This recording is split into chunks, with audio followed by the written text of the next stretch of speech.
Hello, and welcome to today's episode of Sakura, Siki, and Strength.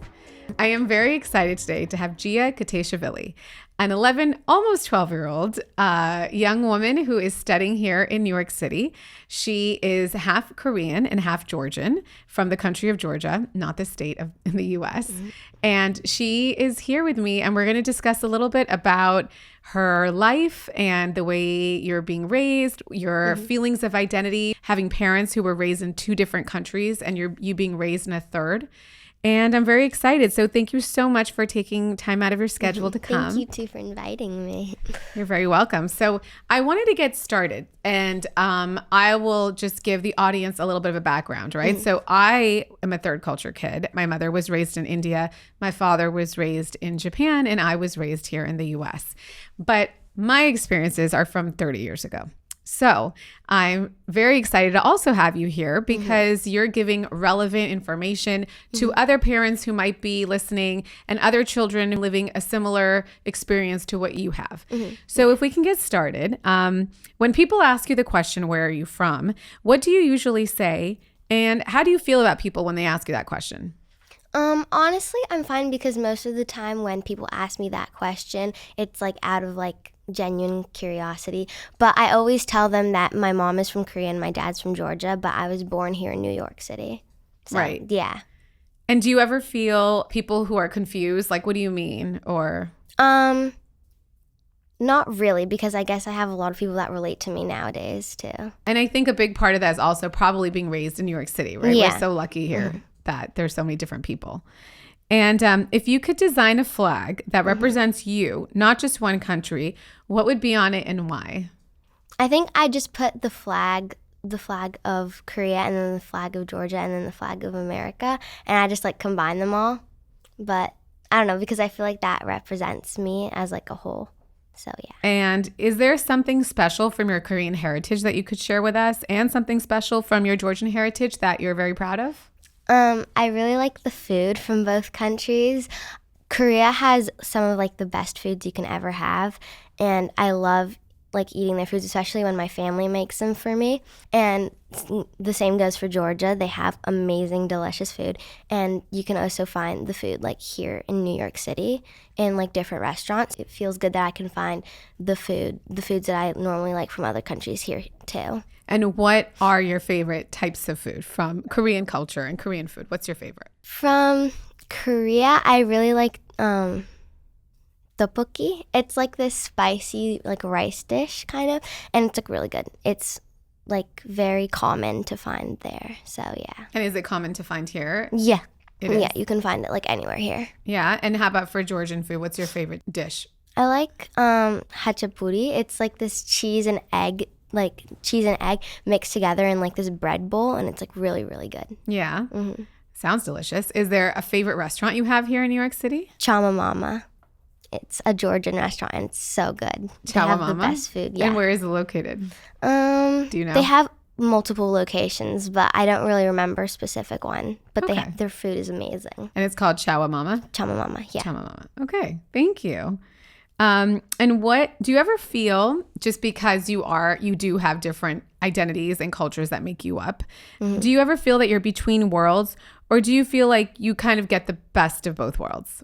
I feel like I get the best of both worlds because I'm surrounded by like people from those cultures. So I feel like I get to know both cultures equally, like just as well.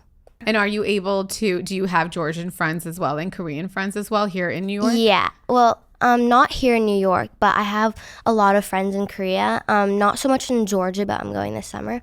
But I have cousins in Georgia. I have relatives in Korea, and I've been to Korea. I actually went to school there for a summer there, and I made a lot of friends at school. Oh, you did go to school? Yeah, in as Korea? like an international student. Oh, wow. For, and was it like a Korean few school? months? Yeah. And you went during the summer months, I guess? Yeah.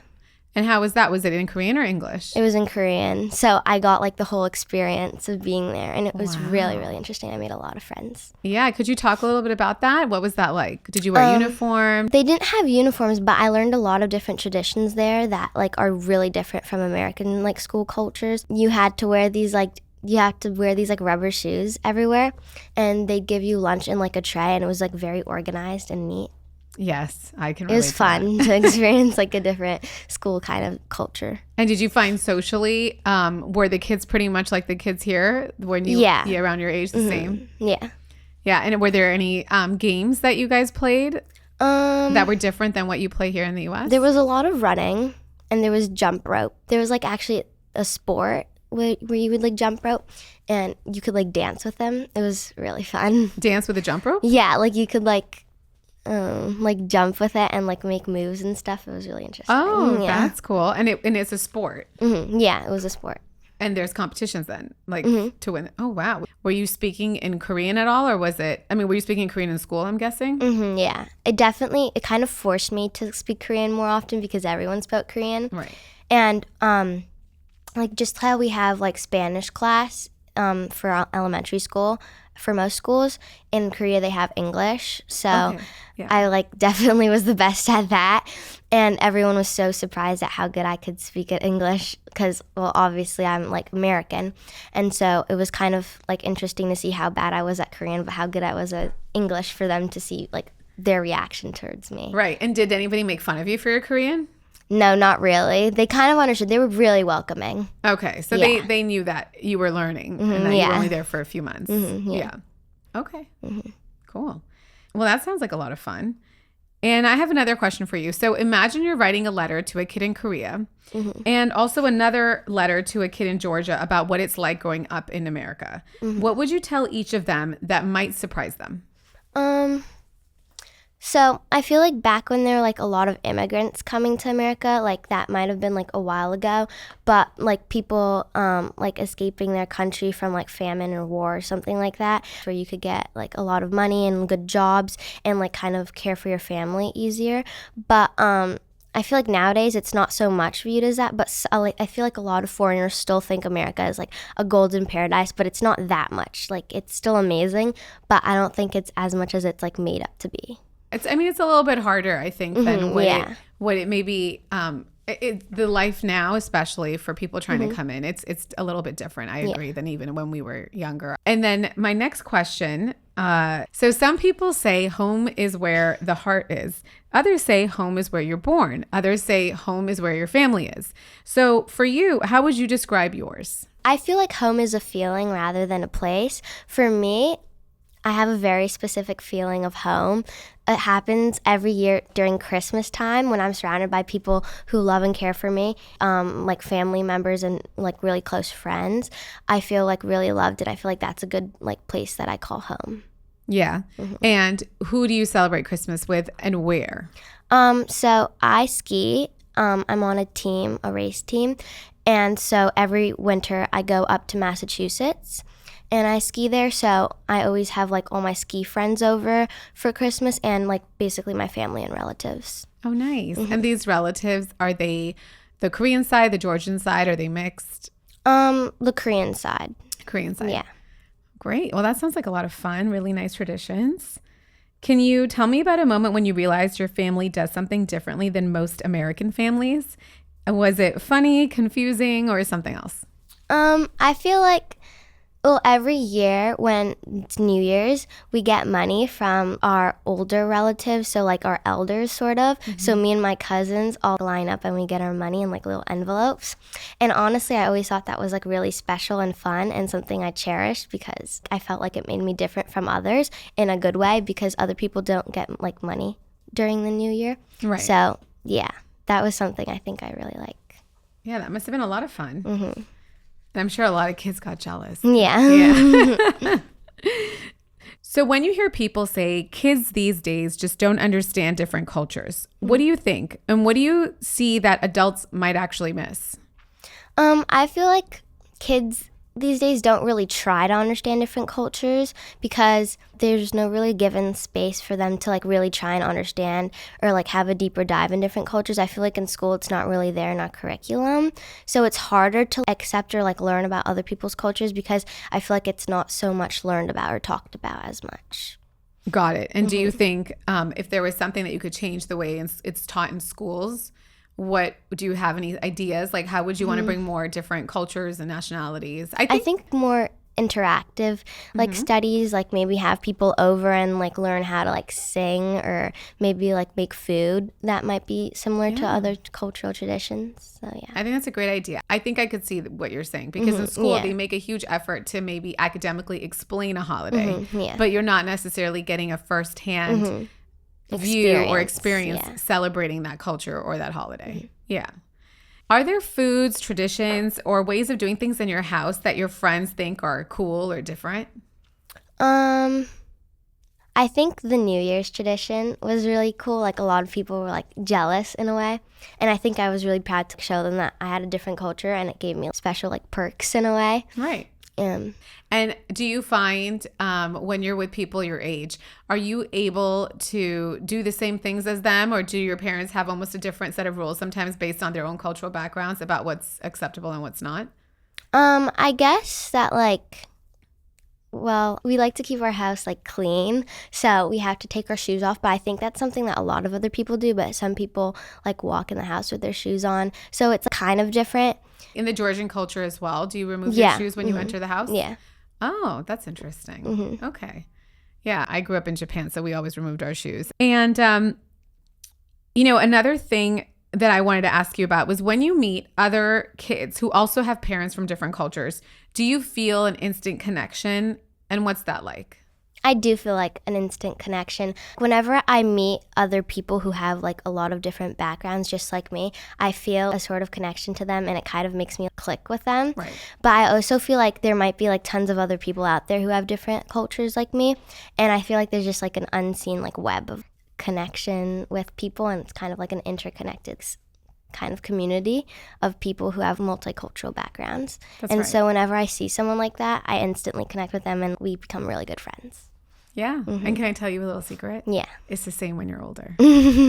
That's something that you'll always, I think, carry with you throughout life. You'll be able to just really bond well with people who are made up of multiple identities. And that's the beautiful thing, because in this world, there's so many of us and it's actually growing, and it's an amazing experience. Yeah. Cool. So my next topic that I kind of want to gear this conversation into is more, topics about strength and resilience. So I know that you're, 11 still. So obviously, I don't know if you can speak to these experiences yet, but I would love to hear your thoughts. If these are things you've ever even had experiences with or just been thinking about, I would love to discuss a time when understanding multiple cultures helped you solve a problem or see something in a new way. And can you tell us a little bit about what happened? I feel like there's so many different like little scenarios and situations where like coming from so many different backgrounds helped me. I think my like sense of understanding and like how the world works is kind of just enhanced because I come from so many different backgrounds that I just understand how the world works better than a lot of other people, and I feel like I'm more conscious of what happens. Like I can read the room better in a way, and I think that's like an ability that really helps me everywhere I go. Yeah, it absolutely does. And when things get tough or you face challenges, what helps you get through them, and where do you think that comes from? I feel like whenever things get tough for me, I like to stand my ground, and I really like to make my point clear. And I think that's from like all my cultures. Like in Korea, it's been colonized multiple times. Georgia's just a recently independent country. It's been under the rule of the Soviet Union for a while. So I feel like it's sort of like there in me, like instinctually. To stand up for yourself? And is this something you also practice, in school or with friends or with family or where? Like when there's friendship issues, I'm not going to back down. Like I'm going to tell them what's right and what's wrong. And how you feel. And how I feel. Yeah. And are you able to also hear out your friends? Like you want to come to an agreement and like figure it out together. So you don't shy away from those uncomfortable conversations, it sounds like. Yeah. That's great. And, that's a very good skill set that will take you far. And if resilience was a superpower, what would yours look like? And what training has your background given you that other kids may not have? I think the resilience that like I have is different from others because, like I said before, I come from so many different backgrounds that kind of face challenges, and it kind of through my parents I learned how to overcome like so many obstacles that life has thrown at you. And I think that's special compared to other kids because a lot of other kids have like a hard time understanding or dealing with serious circumstances or things that might be harder to understand for them. So yeah. So imagine you're coaching a younger child who might be a little bit confused about their identity. What's the most important thing you'd want them to know? I feel like, especially when it comes to children, if no one cared about other people's identities, they'd love their own identities. But like personally, I love my own identity, but what always gets in the way of that is like other people's opinions. If they weren't there, then you'd love your identity. But if they are, then sometimes that can like hinder your relationship to your own identity and make you feel confused about yourself. So I would say that kind of block out what other people say that are hurtful or like mean, and just remember that like what makes you you is really special and unique. That's right. And that goes for anybody, right? Like even people who don't necessarily have multiple identities or multiple cultural identities, but they do have multiple identities because nobody is one-sided, right? I think that's great advice. And what's something that might look like a challenge to other people, but you actually see it as one of your strengths because of your multicultural background? I think a lot of people think that sometimes it's harder to be able to choose, like it's harder to make decisions because when you have so much opinions and like different perspectives, it's harder to be like very straight-minded or have like your own perspective. But I think when I come from so many different backgrounds, it like creates one view, one unfiltered view of like a perspective or opinion about the world. And I think that helps me think straight about something rather than having so much jumbled opinions. Yeah. Okay. And I love that because you're exposed to so many different ideas that you're able to really hone in on what you believe in. Yeah. And you can deduce sort of the information that you need. Yeah, that's very interesting. Some people, you're right, could get overwhelmed and confused because there's so many different ways of looking at a problem. Another question I have is if you had to describe the inner voice that helps you stay strong when things get tough, what would it sound like? And would it be speaking to you in English, Korean, Georgian, or maybe all three? I feel like my inner voice would speak in English.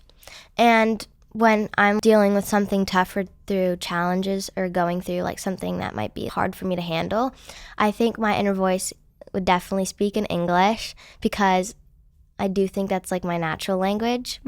But I do think that my English voice, it kind of relates to how I act like physically. I really want to stand up and I go against people if I know that what I'm saying is right and they're wrong. So my inner voice would probably be like, you got this, and like I'd be really strong and like help me stand strong. Yeah. I have a question for you. So when you're skiing, you mentioned you're on a ski team, right? Yeah. And let's say you're on a slope and it's a little bit challenging. Do you talk to yourself in those moments? Yeah. You do? And what language do you speak to yourself in? English. You do? And what do you tell yourself when it's a little bit difficult? I kind of coach myself through the course. Like, there's too much pressure on your left ski. Like, you should probably loosen it up. Oh, there's a gate coming up. You should probably like angle your skis a bit more. And I coach myself through the course. And do you talk out loud or do you say it only in your head? In my head. You do? Yeah. Can I tell you something? Yeah. When I'm skiing, I talk to myself out loud. I actually talk to myself out loud. No, I definitely do. And it's funny because I realize I talk to myself the same way I spoke to myself when I was 12 and I was skiing. Like the phrases that are used are the same. Oh my God, that's and I'm so 40. weird. I know. It's weird. It's weird and it's funny, but it's definitely something I do. When you look at your future, and I know you're still quite young, imagine you're 25 and someone asks you about your childhood. What story or what would you tell them that shows how being a third culture kid has shaped who you've become? Okay. I think being a third culture kid can help like me, like it comes with so many different like great things that shape me to become who I am. I have so many different opinions and perspectives on things. I feel like I get so much more views on things and it helps me to make one big decision. And I also think being a third culture kid helps me to become more resilient in hard situations because it comes with like my backgrounds and who I am as a person. And I also think being a third culture kid helps me be more like cultural in terms of like different ideas and views. I get to have like more opinions on them, and I also get to like help people understand things better. If you could tell other kids who feel different or in between one thing, what would it be? So imagine it could even be a kid who doesn't feel like they belong somewhere, a kid who's having a hard time even making friends or keeping friends in different social circles. I guess to just don't let things hinder your opinions. Stay focused on what you believe is true rather than letting other people kind of sway your decisions, and using your like strong skills of like empathy and compassion to like understand people's ideas, but also then make the ultimate decision yourself of what to do during like hard times. What's one piece of wisdom that you've learned from living between different cultures that you think could help make the world a better place? One piece of wisdom, I guess being able to understand other people's ideas can help you hear them out and hear what they have to say, and it can help in hard situations to like understand other people's ideas rather than just focusing on your own. And I think it helps because in our world, a lot of different countries and places are fighting, and I think it's important to like understand what they're going through and also like really think hard before making like rash decisions. Yeah, that's great advice. And my last question for you is, what is one piece of advice that you would tell other parents who are raising third culture kids? I guess that not to worry so much about like what other kids think about their kids, because a lot of the time I guess parents would just be like really worried about bullying or something like that. Yeah. But I think nowadays a lot of third culture kids are starting to like be more defiant in how they like act, and I think it's good to know that third culture kids can be really independent and strong and be able to like stand through harsh circumstances. Yeah, no, thank you, Gia. Thanks for coming today. I really enjoyed our conversation. Thank you too. So thank you all for being here today, and thank you to Gia for coming all the way into the studio to record with me. I really appreciate all your other advice and guidance for other parents who are raising third culture kids. And I think it's really beneficial to hear it from someone your age and stage, and also going through the experience now in New York City. Thanks again. Thank you.